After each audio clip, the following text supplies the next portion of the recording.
Hi, everyone. Thanks for joining us today on this HFS Unfiltered videocast, where we really want to talk about how automation and AI can make managed services, business services sexy, right? I think 2023 is going to be a pivotal year for businesses and for enterprises. Look at the macroeconomic headwinds.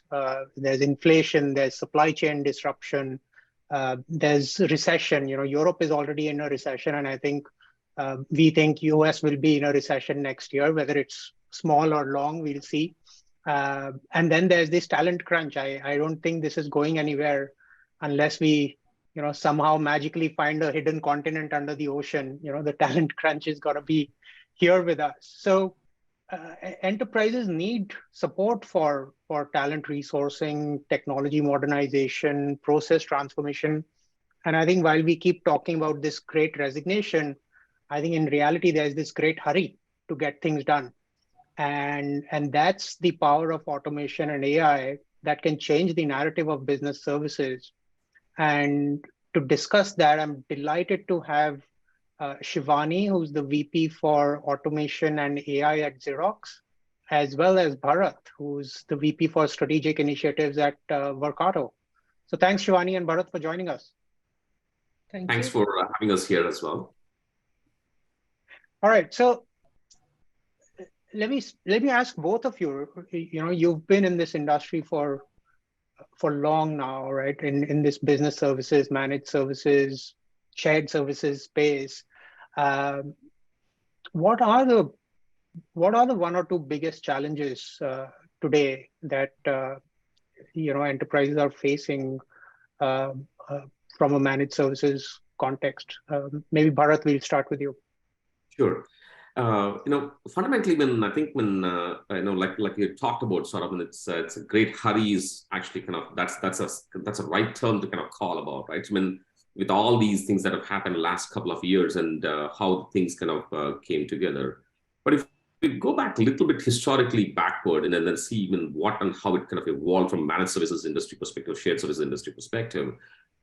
First thing which happened was like large part of the initiatives were actually driven based on the cost arbitrage or the labor arbitrage, and that was the main thing that was used for. However, when going forward, then what happened was when large part of that kind of got converted into kind of using that with the the focus from the business operations efficiency, and then kind of using that as a kind of a spear tip to kind of drive the the strength of the services that were provided by these managed services providers, right? But then when the last 2 years kind of hit upon, there's a lot more hurry that happened in terms of whether you call digital transformation, whether you call technology transformation, whether you call, whatever the way that you look at from automation, AI, etc., everything kind of coming together. And what I call is some kind of transformation that people had to be hurrying with. That just happened. When that happened, the biggest thing that was actually kind of going on was like to kind of go and focus on what are the kind of very low-hanging fruits, and then just kind of focus on the spots that you can actually go and kind of start looking at to kind of get these things tied up together. Whether it is kind of simply automating and focusing on just adjusting to the supply chain disruptions that were actually happening, and that is one of the things that you've seen that.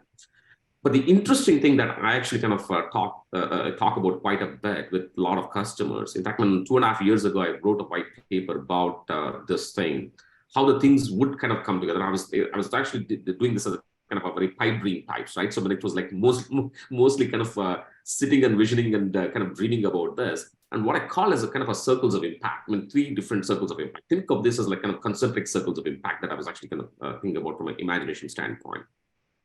The managed service providers, when initially they started looking at mostly in terms of the first circle of impact, which I call very specific in terms of a specific process or a specific function or an area that was like that. It could be like kind of a hiring process, could be like an ordering process, etc., things like that, right? That was the main focus to kind of get and then be specialized on that, because that was the strength that they were bringing in. Then there's a second circle of impact that I was actually looking at was how could that be extended into the enterprise-wide, which means that like you're bringing all the forces of the functions and the processes together that a shared services provider or a managed services provider or a business services provider that can kind of help these large enterprises to kind of take a quantum leap in terms of like going into the enterprise-wide impact that you can actually go into it. The third thing that I was actually looking at was it is not just the specific business or the function area to the enterprise, but it's also ecosystem impact that you have to bring it in. That ecosystem impact that you actually have to bring it in is where there's a large part of the new revenue areas that you can actually go and kind of get into, right? Take, for example, a claims processing provider who has been working with 150 customers has an immense amount of knowledge in terms of what are the kind of things that will work, what are the things that don't work.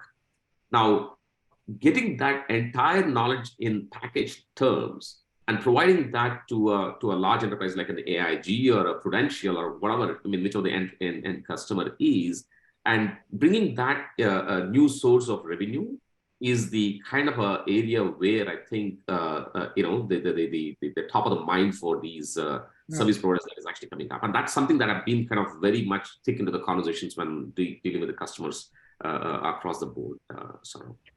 So automation and AI for growth, not just for cost. Correct, absolutely, without a doubt, right? So not just for cost, not just for efficiencies, but it is actually kind of how can you kind of spear tip the growth and the new sources of revenue, which is actually making the top line impact for the enterprises. That's the most important thing. And then that's where I think that's like what I call as there is a lot more to be unlocked there. Yeah. So Shivani, let's ask you, right? Bharat has been painting these concentric circles, right, in his head. Let's talk in real terms, and get your thoughts on his three concentric circles, which are very aligned, Bharat, by the way, to our three horizons, at HFS. But, Shivani, automation has been there for like a decade now, right? RPA was invented 10 years ago, Yes. or perhaps even earlier, right? We just started calling it RPA 10 years back. But, if you look at our research, half or more than half of their enterprises are not really satisfied with their automation initiatives, right? And on one hand, we are talking about, driving new sources of growth, right? Which is completely fair. And, that should be the aspiration. On the other hand, we see this level of dissatisfaction. How do you marry these two things together, Shivani? Yeah. So I think for getting the real value from automation, a process has to be well understood in depth.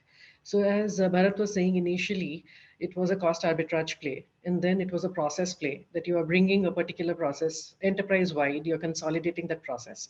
You are building an expertise in that process, and then you are automating. So, if that approach is taken, then the success of automation is likely to be much higher. Because then you can anticipate as the organization automating a process, what are the different directions that a process can take? What are the different business scenarios that you need to cater to? And how do you improve that? In Xerox, we call it the impact of the digital workforce. So you can put a bot for a process, and it can maybe that bot initially processes only 10% of your total transactions. But there is a journey that you have to undertake to go from that 10% to 80%. So, and you also have to realize that there will be some transactions which it will not make any sense to automate because they are those rare scenarios for which you may not get the returns. So really, anticipating that what are the different directions based on different business scenarios that a process can basically diversify into, and factoring all of that into your automation plan is what will give the business the satisfaction, because for them, if bulk of their transactions are automated, then there is some real meaning, because that is when they start to see the benefits of getting things done faster, the benefits of accuracy, less rework, getting information on time to make business decisions. So that I think has to be the vision. And also it has to be centrally driven. I have seen many organizations where it is very, very fragmented. So, let's say Europe may be using one tool, US may be using one tool, Middle East may be doing something else. So then it becomes extremely difficult to manage and maintain these different islands, and it becomes expensive. So the cost play that you were going after, over time, you start to see diminishing returns. And also in terms of tomorrow, when as an organization you consolidate your processes into, let's say, one ERP or one CRM tool, then you don't you are not able to easily update your automations to reflect those changes. No, that's fantastic. So it's process transformation along with not just throw technology at it and assume Yes. everything is going to be hunky dory, right? So Bharat, how is Workato different than others, or is it, right? Because these are common challenges, right? What are you doing to address some of these things? Yeah. So thanks for bringing that up, and it's an interesting point. I actually want to kind of extend to what Shivani was talking about in terms of how the thing is, and even the previous question that you asked about people have actually kind of adopted intelligent automation. It's been there for about more than 10 years, but like you said, but why is it not kind of given the anticipated or the expected results in terms of what you're actually kind of looking at, right? So let me kind of peel this up again, pointing back to the other, again, the same paper that I wrote about. And so what I was looking at 2.5 years back is two important things that were actually happening. One is, what does an enterprise-wide automation look like? When in my mind, when I look at the enterprise automation, and this is what I've been kind of talking to the customers and kind of got into the concised fashion of what it looks like. It's a kind of a spectrum. You could actually kind of look at it in terms of simply take the human tasks which are there to kind of start automating it towards the end-to-end process that Shivani was talking about, entire process transformation. And then extend it in terms of, how do you kind of make it completely like a Tesla on autopilot types, right? That's again a dream in terms of having the entire enterprise automation, the whole business decisions being automated, just like a Tesla on autopilot types. So I kind of painted a picture in terms of what it's called as about 6 stages of the automation, right? It goes through about 6 different phases of the automation from a maturity standpoint, if you think about it. The first one, which I call is the task level automation, which is basically where large parts of the, like you said, sort of when RPA was invented about 10 years back, and even prior to that, but then it came into existence and it kind of took that. That's where the focus was largely into. And that's what I called as the first mile of automation. The next 100 miles of automation is a big journey that you actually kind of have to bring together in terms of to drive that out, right? That involves in bringing, for example, the systems together that Shivani talked about, consolidation of the systems, modernization of the systems, which involves bringing the data together. And this is being done in a separate silo, which is basically when what you look at from all the middleware and integration, etc., that brings the data and the systems together. That is being done in a different silo by the IT, where the task level automation is being done at the business level to kind of get to it. So that's one part of it. Then the third level, which you look at it, is thanks to Salesforce. This is what I call as the crucifixion with SaaSification, right? So which is basically kind of all, 30 years back, there were only 11 modules of SAP R2 that people were happy about, right? But now, on an average, if you look at it, in any enterprise you take, close to about 800 different apps for this and apps for that, right? Then with the moment you talk about different apps, there's an orchestration between the apps that need to kind of come together, which kind of led to the API-based and whatnot to kind of get to it. In fact, large part of the things that was a fight when RPA kind of emerged was API is difficult to deal with, etc. But now you see that the market forces have actually converged many players to kind of go with the API thing. And then they're talking about that API automation is part of the automation as well. So which is what it kind of came together. That's a level 3. Level 4 is what Shivani talked about, which is end-to-end business process stitching together, kind of completely getting the transformation together, which is what the heavy-duty BPM players were doing it. But then now, with all this app for this and that, you need to have the lightweight workflow systems that need to kind of come together. So that's another part of it. Then the level 5, which I call as the automated decision making. Once you kind of stitch the entire process, the decisions are actually happening, the human interventions need to happen, and that gets popped up into their experiences. Like, for example, a simplistic order approval system, code approvals, etc., whatever it is, right? You kind of look at those and kind of interweave those experiences into that, right, from a business decision-making standpoint. So that which relies on, which is AI, ML, or just a simple data rules-based, or it could be deep learning based. Now with GPT-3, etc., whatever it is, like when you could actually kind of get to that level of the things.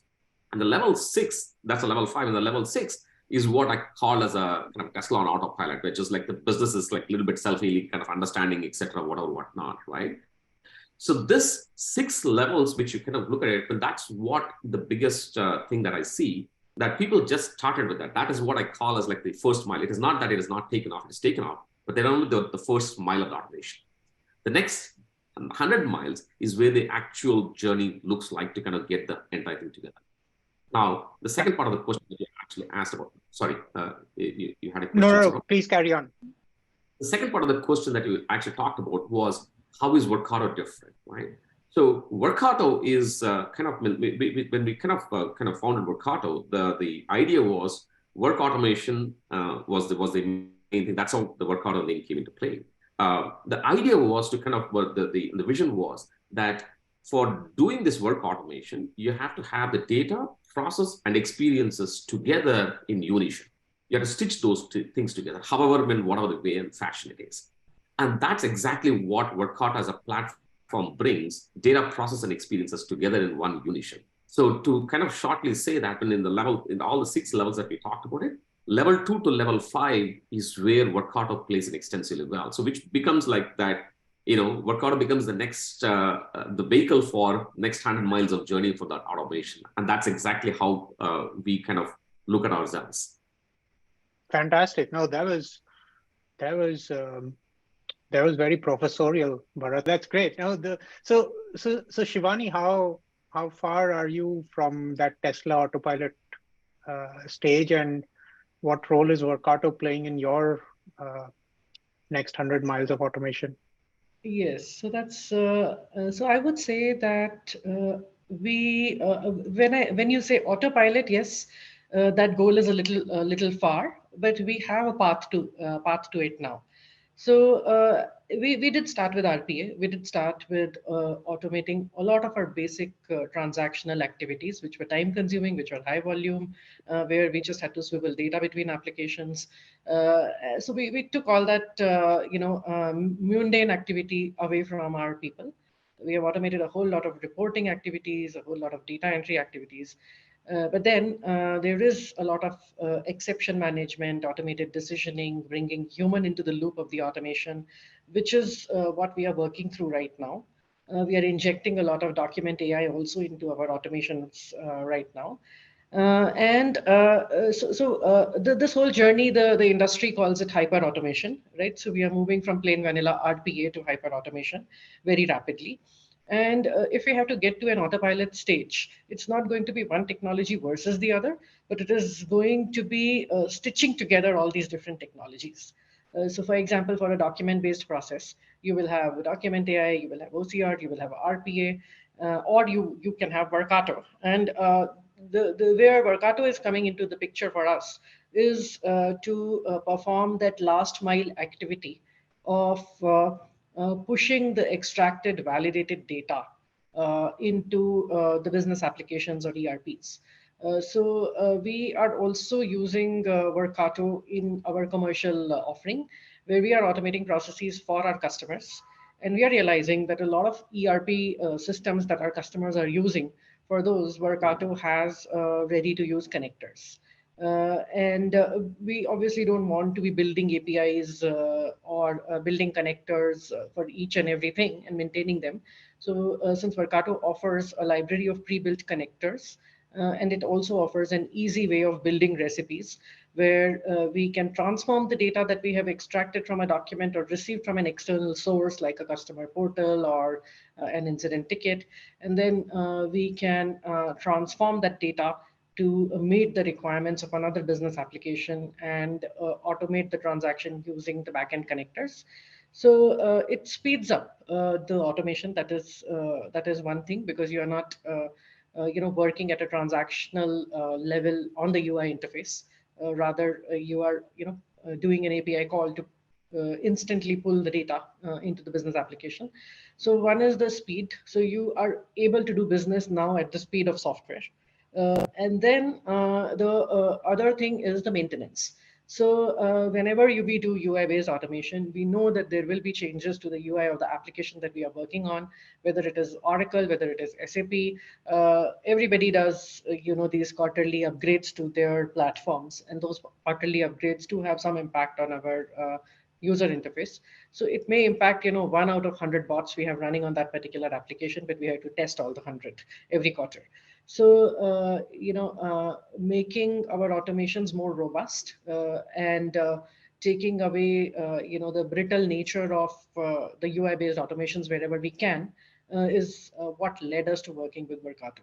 Fantastic. All right. No, this was a terrific session, but I won't let you go, both of you, without answering this question. So if, we're getting into 2023, what will be your one wish if that could come true for next year? Right. And we're pretty close to the New Year's. Shivani, what's your one wish? So I wish we could do for we could train ML models with less training, less manual effort. So that is one wish, and the other is that we could spend less time on maintenance and more time on driving our automation journey forward. So those are, I think, the two things from an automation perspective where. We are always on lookout for technologies which will allow us to use AutoML to do trainings. Shivani is in a greater hurry. And Bharat, what's your one wish for 2023? So, my one wish, which I think, which is very, very apparent for me right now. I mean, in fact, when Shivani talked about that, quite heavily, which is the what I kind of term as like a fatigue that is actually kind of kicked in because of the UI-based path to the automations, right? So people have used the UI-based path to go to that automation journey. That part is something which is very prevalent with the customers. If there's one wish that I could actually go and do it, and I wish that I could just make it, throw a wand at it like a Harry Potter and then just go and say, make it go away, right? But I think that's not that easy to kind of go and do that. So, which is exactly where, Workato in the 2023 mission that at least I've taken up on my side is to go in front of the customers and talk about and say, there are places where you do need to use the UI-based automation, which is the green screen automation, right? Go use that. But the key thing which is there is like, when there's modern systems and then when you're actually living in the modern systems, which you can actually go and drive the automation in a very different way, you've got to go and kind of think about in terms of stitching up the data processing experiences together. And that's exactly even how you kind of want to drive those automations and make your life much, much easier, right? So there is a place for this and there's a place for that, right? So that's that's a way to kind of think about it, right? And that is the core aspect, I think, as a mission in 2023 that I wish I could kind of take it to the customers and kind of say that this is what you should be looking at it. Yeah. As I said, it's not one technology versus the other, but it's bringing them all together and using them appropriately based on the need of the use case. Yeah. No, this was a fantastic conversation. Thank you, Bharat. Thank you, Shivani. I think what I've realized over the last 15, 20 minutes that we've been talking is the power of and, right? I think as you mentioned, Shivani, we keep, as humans, I think it's our tendency, right, to keep comparing one versus the other. We don't realize the power of and, right? If this and that can join hands, right? Whether it's people, process, and technology, not people versus technology, right? Man versus or person versus machine. It's not just one type of automation, but multiple types of automation. So I think this conversation has helped me realize that power of and hopefully some of you who are listening to this will also realize that it's not really, as Shivani mentioned, one versus the other, but 1 + 1. That's going to make our dreams come true in 2023. So thank you, Bharat. Thank you, Shivani, for taking out your time from your extremely busy schedules, and wish you happy holidays and a very, very happy new year. Thank you so much. Same to you. Wish you a very happy new year as well.